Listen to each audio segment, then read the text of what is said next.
క్రైస్తవ్యం అంటే మత మార్పిడి కాదు, క్రైస్తవ్యం అంటే మతాన్ని మార్చడం కాదు, క్రైస్తవ్యం అంటే మతాన్ని మార్చడం కాదు.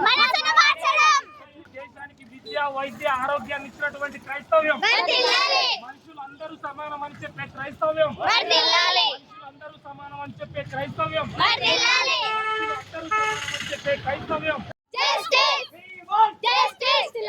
చేసిన క్రైస్తవ్యం,